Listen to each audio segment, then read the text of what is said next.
will pick it up, and that will be it. So the final whistle goes, and the score here at Watman Way is Maidstone United 3, Bath City 0. The proverbial game of two halves.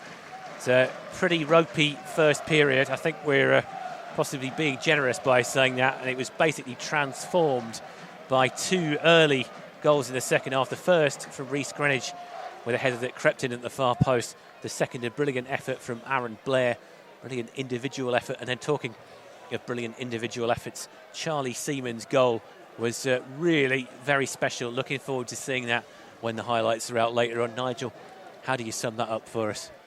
Yeah, exactly. It was the proverbial game of two halves, wasn't it? It was light and day, chalk and cheese, whatever adjectives you want to use for it. You know, it was completely turned on its head that second half, and although the new boy didn't score, he did change the complexion of the game, didn't he? He did indeed. And I mean, it kind of we did say at half time how we would sort of that miss from Krasniqi just a minute before half time there, but I was almost galvanised by it. And as you said, it was good man management from George. He could have quite easily taken him off at half time, but he didn't. He left him on, and again that pace up top just allowed Krasniqi to go back into midfield, and we got more control of the game because he was. And he played his part, didn't he? He Krasniqi, did. Yeah, he was just breaking solid. the play up, and they wasn't able to build that attacks as well. It's a testimony to him that a lot of players after a miss like that, the head could have gone quite easily, and he did well in that second period. He justified his inclusion in the side, and he did put in a very impressive performance. So Maidstone got a 3-0 win to take into, well, I say a crucial game on Tuesday night. They're all crucial at this stage of the season. But it's Eastbourne Borough away on Tuesday night. So we hope to see as many of you as possible there.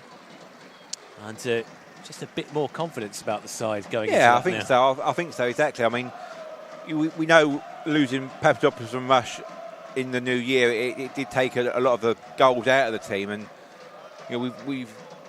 we've got those sort of wins, but the goals have dried up the last few games, and again, it's just that little minor touch. And I think important as well to remember that there was that switch in the first half between Rafe Brown and George Fowler. I think that kind of gave us a foothold in the game as well. And again, all these sort of things come together, and we looked like we was, especially that second half. Every time we went forward, we looked like we was going to score again. And as you say, Blair was back to his old self, wasn't he? He's got the confidence.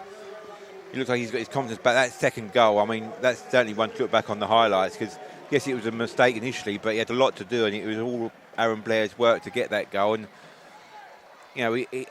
second half, he looked like he could score again. He looked that confident player in front of goal again, and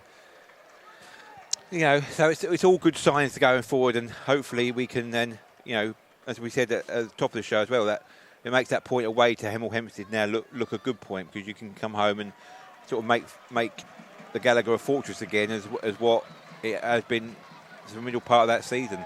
Okay. Well, I think that is just about enough from us here. So on behalf of myself, Fred Atkins, my co-commentator, Nigel Seeger, our producer and statman, Sean Skur, thank you very much for listening. We'll see you all on Tuesday. Cheers. Come on, you Stones.